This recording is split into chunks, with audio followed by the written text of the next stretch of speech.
minutes. God dang it, how can I explain all this in 2 minutes? Forget it. Look, forget all that. Just explain what the hell the helmet did. It saved you. Saved me from what? From being defragged. What? Oh, mother! What do you call your mother? Do you blame her for your headaches? No, it's just an expression, a curse or a swear word. Oh, like scrap. Yeah, sure, why not? Why are my headaches back? Because you took off the helmet. The headaches signal the approach of a shift. Well, but why did it hurt me? When you transfer from one universe to another, it hurts like hell. I'm in another universe? I can't be. That's just... I'm really in another universe? For about another 15 seconds. What? You better put this back on or else you won't be protected from the shift. What happens then? You die. The alarm goes off again. Marcus holds out the helmet. 9, 8, 7, 6, 5, 4, 3... Wait. I just... At the last second, Nick puts the helmet on. The shift happens again. When the light returns, Nick is kneeling beside Marcus, holding the helmet on tightly. Good idea. Jesus Christ. I gather that Jesus or Jonus or any of the other names I've heard in 1,000 different worlds are the same fellow. However, there's a big discrepancy in his timeline from world to world. In the last few, and presumably this one, he came to you thousands of years ago. In my world, he arrived on a Tuesday in June and told us about the coming of the Celestial Defrag. I need to sit down. Nick walks to the chair and sits in it, dragging the helmet, and consequently Marcus along too. All right, to continue. Are you familiar with defragging? Yeah, I think it has to do with fixing computers, right? Right. It cleans up corrupted data. See, what happens on a hard drive is simple. Information gets stored on a disk or tray or magnet, anything and everything, down to the smallest detail. But the more information is stored, or the larger the file size, the more fragments can occur. And sometimes they can bunch together in huge block clusters, taking up miles of space. What does this all have to do with me? Stay on, I'm trying to make this as clear as possible. Imagine the universe as a hard drive. Info piling up over years, centuries, eons, more and more and more. What happens to it? Fragments? Ding, ding, ding! Tell him what he's not. Exactly, Nick, exactly. It fragments. In my world, we discovered long ago the possibility of alternative realities, other versions of our universe. Have you discovered that? I think it's a theory, but I don't think we've ever proved it. I envy your ignorance. No offense, I mean it. I wish I didn't know all this. Anyways, when a universe fragments, it creates another version of itself, identical up to the point of fragmentation. There are differences, some small, some enormous. My universe branched off from another when the Roman Empire is still the most powerful organization on the planet. And we developed a space program sometime around what you apparently call the Dark Ages. The red shift doesn't work in a precise, methodical manner. I could easily wind up in a universe completely different from another by a million-year-old split. The discrepancies are endless. Like Jesus having a different name in your reality, or not even existing at all. Right. So over all this time, universe upon universe is formed, like branches growing off a central tree trunk. And eventually, as with all hard drives, we ran out of space. But couldn't God just make more space? I mean, he's God. I hate to tell you, Nick, but God is lazy and takes forever. He's not a good multitasker. Some folks think he might be even dead or on holiday.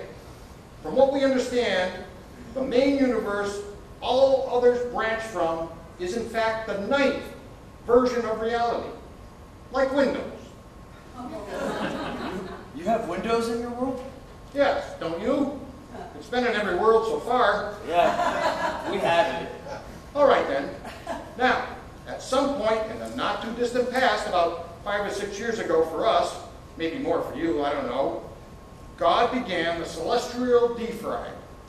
Are you telling me that he actually sent someone to warn you something called the Celestial Defrag was starting? No. Actually, that was my name for it. You like it? It's catchy. I thought so. Anyways, that was basically it. Jonus came from the future and warned us what was happening. He gave us a great deal of technical info to help us survive it, and then he vanished, leaving us to save ourselves. We determined he was the Son of God, and so went to work on... What was it? Excuse me? How? How did you determine that he was the Son of God?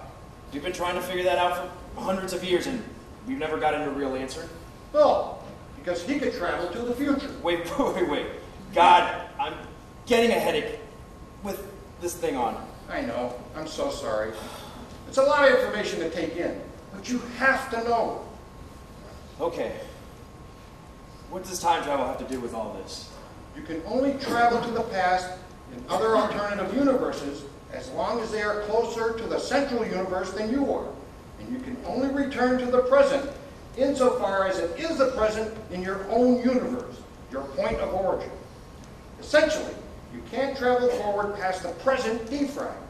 But Jonus could. He went to a future variant of our own world and brought us back technology that we wouldn't have for at least another 5 or 10 more years. He said we could only save ourselves if we were willing to go back to the original universe. Plus, he said he was the Son of God, the man of many names. Great showman he was. Yeah, I bet he was. You know, we have another story, too, about someone who comes and pretends to be a savior. Says all the right things, does all the right stuff, but in the end, turns out he's the exact opposite. We call him the Antichrist. Ah, yes. We had a similar fable in our world. Pluto, we called him. But preliminary tests of the equipment we built with his instructions showed us that we could follow him back to the original universe, just like he said. We didn't even have to travel. All we had to do was keep ourselves attached to the dimensional stabilizers at all times. Is that it?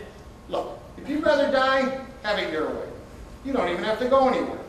The shift moves through everything like a hurricane and just flows around you instead of carrying you off if you have the DS. It's so simple, and it's not all bad. Not all bad. What are you, on crack? No, but I do like opiates. They make the shift less painful. But look here. Marcus starts taking things out of the gun belt, showing them to Nick. Look, this is a child's toy from about 30 universes back. And here's an electric toothbrush from 70. And oh, here's a pulse screwdriver from 150. It runs on an atomic slug as small as a gecko's brain. And this... He pulls out what looks like a push ball and holds it very gently. This is the last, only piece of my world left. What is it? A thought sponge. A living organism that feeds on dreams, memories, ideas, and saves them.